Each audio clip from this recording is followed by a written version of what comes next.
All right, back on it today. I was going to wire wheel this, but I got to vacuum it out first. I've been scraping some of the loose, I guess it's sound padding that was stuck up under the dash up in here. But I want to get the dash apart. I want to get these screws out, and they're all stripped out. So I'm going to try to weld some washers on that I can grab with the vice grip and twist them.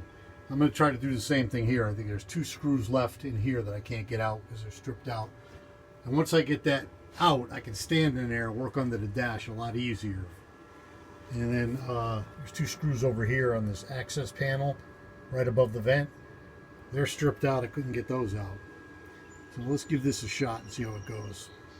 Well, that got real ugly really fast, but hopefully it's enough to grab it and twist it out of there. I got a little vice grip pliers here.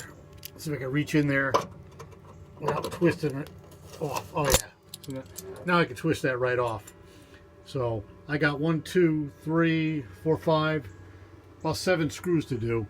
The hardest part is getting the ground started. I had to move the ground to there, and I had to sand that or grind that. I tried grinding it here, couldn't get any kind of ground, couldn't get any kind of spark. Once I got it sparking, my ugly weld is holding, so I'll get that out of there and get the rest of it out and get this door off. You see the bolts, I got the screws out, but they're the wrong screws. I got to get those 3 back there out to get it off the hinge. So basically repeat the procedure, which is weld this washer onto the screw. You don't want to see me do that. It's really ugly, and it's really hard to get a good ground.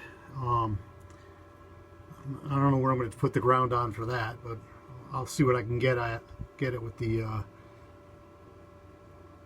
clamp. See what happens. There's one that seems to be fighting me a little bit.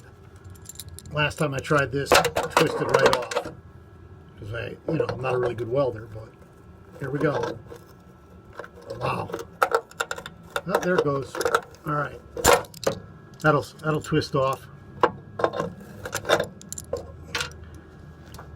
You don't need to see me twist it off, but then I got these 2 next to it to do as well. So let's see how that goes. This is why I want you to know how important it is to get these panels off. So you look in there, and it's all surface rust, but it's just going to keep rusting unless you treat it. So I'm going to reach in there as best I can with a wire wheel, knock the loose stuff off, but then reach in with the brush or a spray and put on the rust container or inhibitor or whatever it's called. Coroseal's one product I use. The acid's the other product, but the acid needs to be neutralized after you're done. And then, I go over it with the Rust-Oleum rust reformer product is what I prefer. So, I'm glad I got that cover off. And the last thing I want to get off, so I got the dash panel off now, and that'll give me good access to up in here and treat all that rusted in there.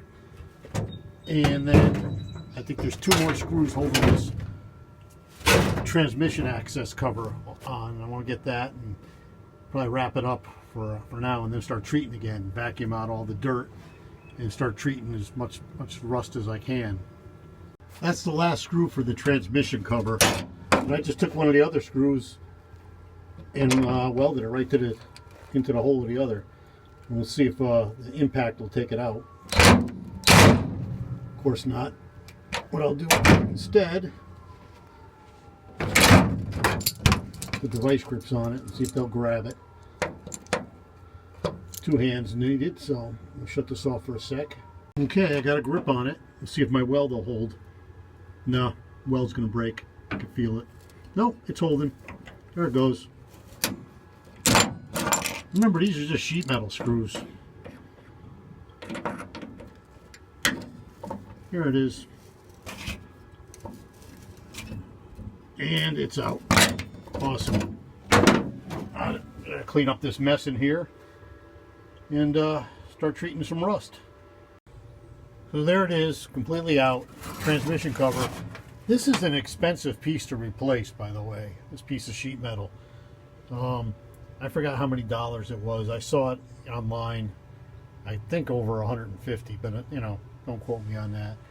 But I might take a shot at patching this. And obviously, I think somebody put an automatic, like a Turbo 350, and just cut a slot and whatever holes these are for, And then of course you got the rust holes.